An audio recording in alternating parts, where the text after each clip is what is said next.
Bueno, la primera cuestión que le quiero preguntar es cómo va la campaña, cómo percibe a la gente, cómo reciben al Centro Democrático. Muy bien, yo creo que en esta campaña el Centro Democrático se ha convertido en el partido de la esperanza, se ha convertido en el partido que encarna el muro de contención para evitar que nos conviertan a Colombia en una Venezuela.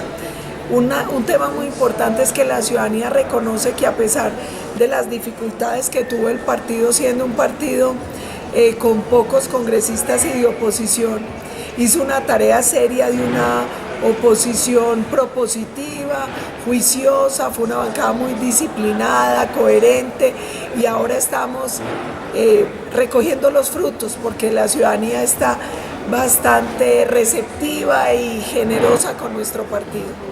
Sí, y yo he hablado con bastantes candidatos en estos días, creo que llevo ya, como dice, entrevistas, y yo siempre les pregunto qué se puede hacer frente a la corrupción, porque hay una percepción global, no creo que sea solo en Colombia, sino también la percibo en España, de que la gente a nivel de calle dice, bueno, es que todos los políticos son iguales, todos son unos ladrones y todos van a lo mismo. Y yo no creo que sea una percepción colombiana, sino creo que es global.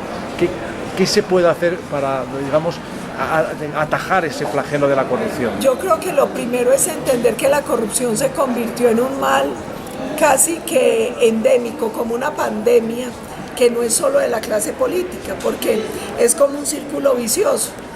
El político corrupto llega con votos comprados a un ciudadano corrupto y llega a transar con empresarios corruptos a los que les vende partidas, contratos. Entonces, ¿qué creo yo que es importante? Uno, que se haga un pacto nacional por la transparencia en todos los frentes, los ciudadanos, el sector público, el sector privado. Dos, que recuperemos una cosa que es muy importante: a la sociedad la regula la ley, la ética, la moral, la cultura. Y yo creo que nosotros tenemos que trabajar para que todos esos frentes se unan, para que la justicia opere, para que la ley sea dura contra la corrupción, pero además sin esos exagerados beneficios de casa por cárcel y de no tener que devolver hasta el último centavo que se robaron. Dos, empezar a trabajar el tema de la ética, el tema de la moral. Esta es una sociedad, creo que en general viene pasando en el mundo, de un grave deterioro de valores fundamentales.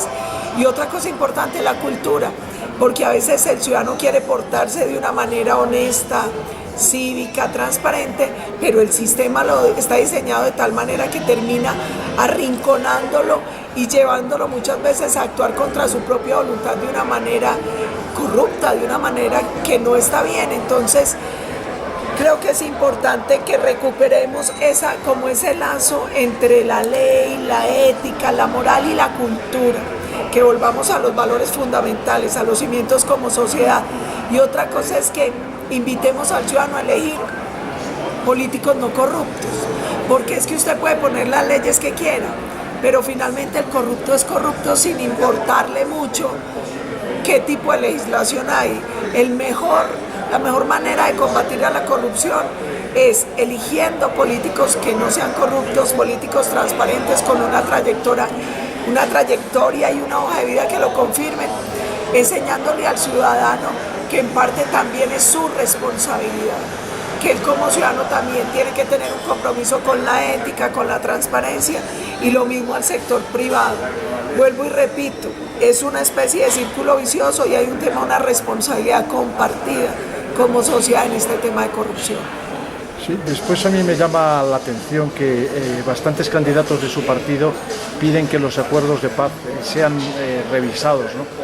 Yo tengo la impresión que no va a ser tan fácil, y sobre todo explicar a la comunidad internacional cómo cambiar esos acuerdos o cómo revisarlos, ¿no? Lo primero es que yo creo que nosotros no tenemos que explicarle a la comunidad internacional por qué modificamos los acuerdos, sino que tenemos que exigirle a la comunidad internacional que deje la complicidad y la alcahuetería con una organización narcoterrorista. Hoy muchos países en el mundo aplauden en Colombia cosas que jamás permitirían en su suelo. Por ejemplo, romper el orden constitucional y legal.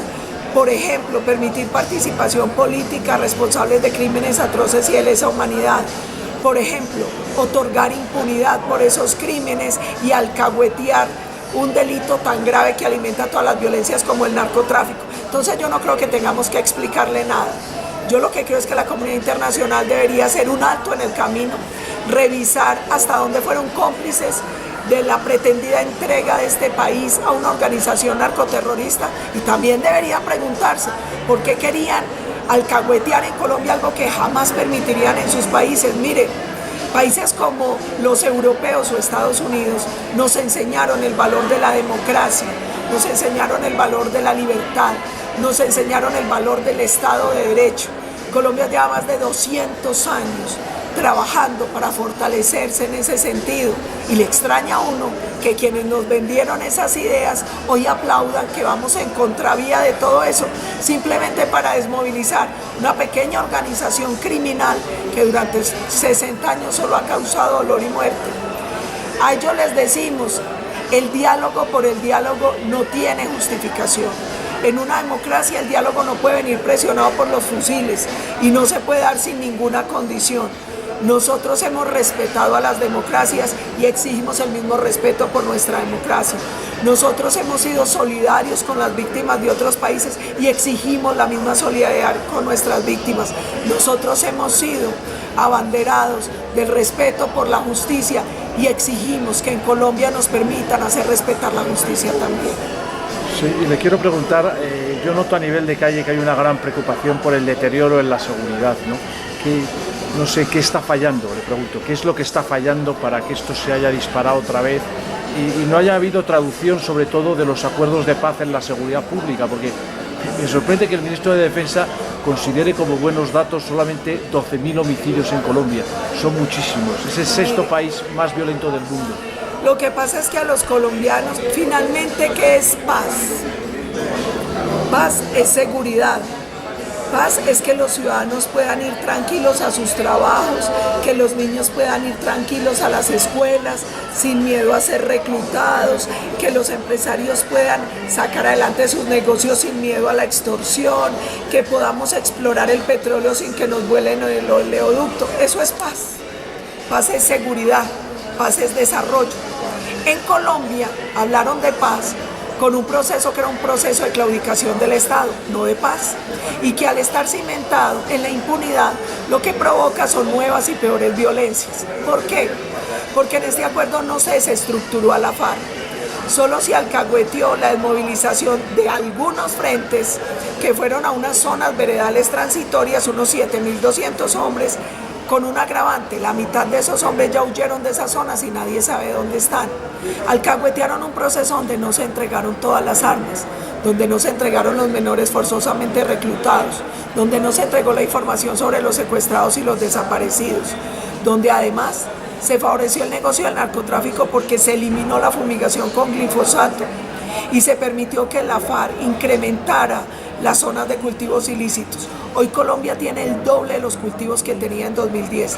Tenemos 200.000 hectáreas de coca, con 3 cosechas al año, alimentando a todas las estructuras criminales. Se equiparó a nuestras fuerzas militares y de policía con el terrorismo, y con eso las desmoralizaron, pero además, con unos tales ceses bilaterales, las ataron de manos para que no lograran combatir ni a la FARC, ni al ELN, ni a las demás estructuras. Hoy, ¿qué tenemos? Una extorsión disparada que durante el gobierno del actual mandatario Juan Manuel Santos ha crecido más de un 270%. Hoy lo que tenemos es un ELN, una FARC y unas BACRIM fortalecidas por el negocio del narcotráfico, por la alcahuetería y la parálisis a la que obligaron a las fuerzas militares y de policía. Y todo esto es caldo de cultivo para un incremento de la violencia, para un incremento de todos los delitos. Y a eso fue a lo que nos abocaron en nombre del proceso de paz. Le doy un ejemplo. Hablaban de la cifra de homicidio. Durante el gobierno del expresidente Álvaro Uribe nosotros logramos una reducción del homicidio de un 46%. Durante el gobierno de Santos, con un proceso de paz, la reducción del homicidio ha sido solo del 23%. ¿Esto qué demuestra? Que la mejor política de paz es la seguridad. Se lograron reducir todos los delitos de mayor impacto con seguridad democrática y en cambio poco se ha logrado frente a esos delitos con el actual proceso de paz. Y luego el otro día estuvo aquí el alcalde de Nueva York, Víctor Giuliani, que sabe de temas de seguridad, Y decía algo que me parece que en Colombia tiene mucha importancia, es que sin una buena rama judicial, sin un buen poder judicial ágil, limpio, impoluto, no se puede hacer nada. Tenemos 3 altos magistrados de las Cortes procesados, el fiscal anticorrupción en la cárcel. Hay una crisis de la justicia, ¿no cree? Hay una cosa muy importante y es las palabras de Rudolph Giuliani tienen todo el valor porque seguridad y justicia son un binomio inseparable. Un país donde existan altos niveles de impunidad, necesariamente hay altos niveles de delincuencia y violencia, porque todo crimen, corrupción, homicidio, narcotráfico, termina siendo un crimen de cálculo, costo-beneficio. En un país como Colombia, donde la impunidad ronda el 99%, es muy difícil evitar la violencia y la delincuencia, porque todos calculan frente a este delito cuál es la ganancia y qué pierdo, cuando la posibilidad de ser capturado y judicializado es del 1%. Eso es caldo de cultivo para que se presenten los niveles de violencia y delincuencia que actualmente padece Colombia. Entonces, urgente reforma a la justicia, urgente revisar cosas como el Código Penal y el Código de Procedimiento Penal, porque muchas veces la legislación va atrás frente a nuevas formas de delincuencia y violencia, frente a temas graves como el siguiente. Hoy los menores son muy utilizados por las estructuras criminales porque saben que no pueden ser judicializados. Hoy la reincidencia en delitos excarcelables llega a casos aberrantes como 60 y 70 veces. En Estados Unidos existe una ley que es la ley de los 3 strikes. Usted comete un delito excarcelable, va afuera. En el segundo tiene una sanción y va afuera, pero si comete por tercera vez un delito así sea excarcelable, usted va a prisión porque ya hay como una especie de designio criminal, o sea, ya es evidente que usted lo que quiere es delinquir. En Colombia eso no pasa. Aquí mucha gente ha sido capturada 50, 60, casi 70 veces por delitos excarcelables y termina siendo una especie de puerta giratoria. Eso hay que pararlo. Tenemos que tener mayor severidad, pero mire, más allá de la dureza de la pena, lo importante es la eficacia del sistema judicial para que se dé captura y judicialización y también una revisión de nuestro sistema penitenciario y carcelario. Luego, el otro día escribió una columna Plinio Apuleyo Mendoza y decía, bueno, si en Colombia hay anarquía, aquí desde luego hay caos. Y yo me acordaba mucho en estos días con esto que está pasando en los supermercados. Yo llegué a Colombia hace 11 años cuando gobernaba Uribe y lo siento, eso no pasaba. ¿Estamos pasando ya a la anarquía? Mire, cuando hay tal deterioro democrático, institucional, económico, como el que ha provocado Juan Manuel Santos, Colombia está a un paso de la anarquía. Y eso es muy grave, porque hoy el ciudadano siente que no hay ley. Hoy lo que cunde es el mal ejemplo, hoy lo que cunde es la ley de ser pillo paga, porque Juan Manuel Santos lo que le ha dicho con todo su actuar a los colombianos es que si usted va a ser delincuente, tiene que ser un gran delincuente, porque el beneficio es proporcional al deterioro, al dolor, al daño que usted provoque. A mí me tocó una historia y siempre la pongo como ejemplo porque fue muy dolorosa. En uno de estos recorridos que yo hago por distintos municipios del país, me encontré en el suroeste antioqueño una señora que se me acercó muy triste porque su esposo se metió a robar unos aguacates a la finca de un político y estaba en la cárcel.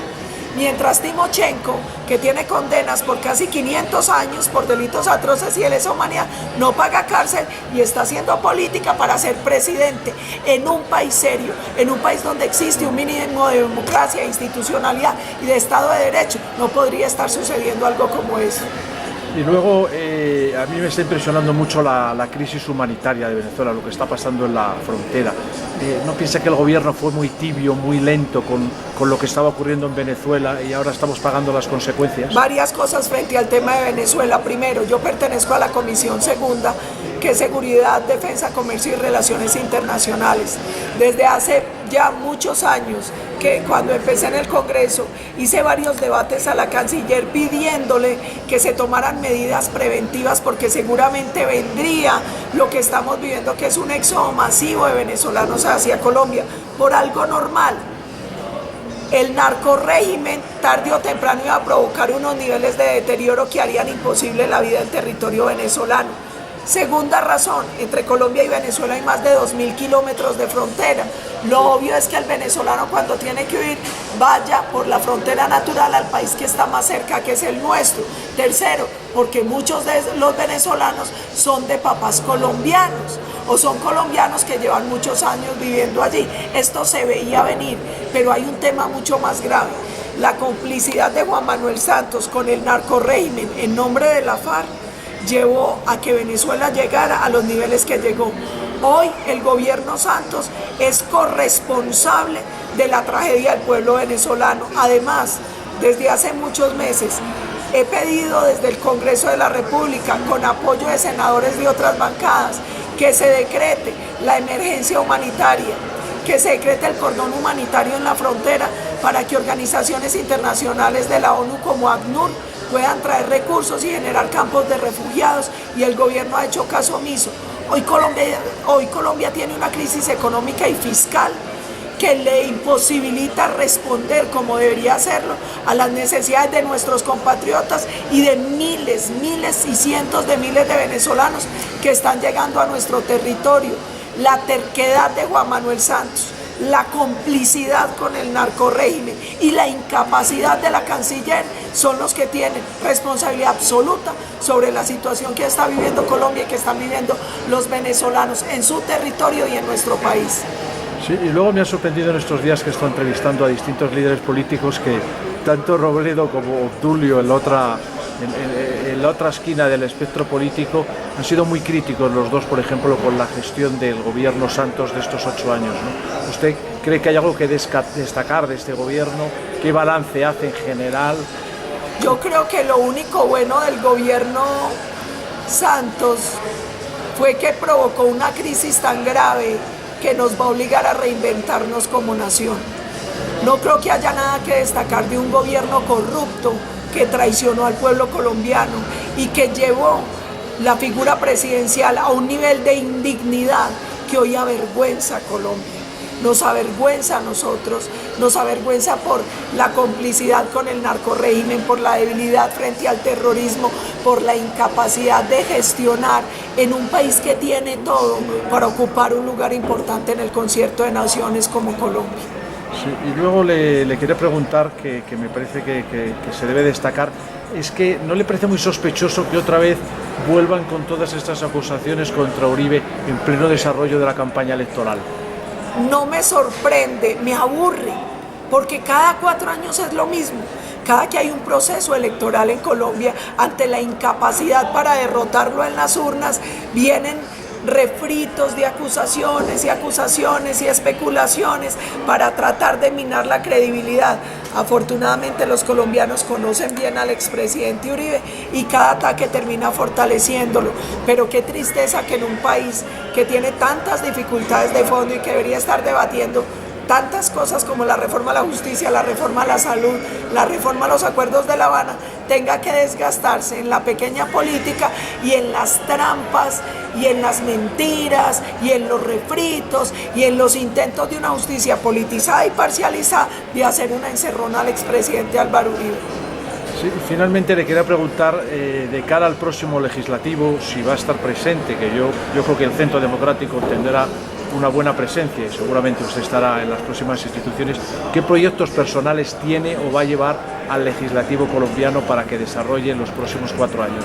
Hay varios. Uno es que yo quiero intentar en la nueva legislatura, con un Congreso donde tengo la certeza que seremos mayorías, intentaré pasar algunos proyectos que en esta no logré hacerlo. Una, la ley de sometimiento a la justicia, que busca la desarticulación de las BACRIM, de las estructuras criminales, generando un marco jurídico, un marco legal que es para cualquier estructura criminal y que permite que sean las estructuras criminales las que se sometan al Estado y no al contrario, para evitar estar jugando a toda hora con procesos de negociación donde se le entrega a todos los bandidos y más bien con un marco legal establecido, toda estructura criminal que se quiera someter se pueda desestructurar a cambio de un beneficio que es una rebaja de penas. 2, voy a intentar por 4ª vez el proyecto para congelar el salario de los congresistas con el fin de apoyar un poco al país en una situación tan grave de déficit fiscal. 4, voy a insistir con un proyecto de ley que no logré que me pasara, para que se le devuelvan a las instituciones de educación superior los recursos que tienen que deducir a los estudiantes que votan. 5. Voy a continuar con varios proyectos de ley que hemos intentado sacar adelante para beneficiar a las fuerzas militares y de policía. Yo creo que Colombia tiene muchas urgencias.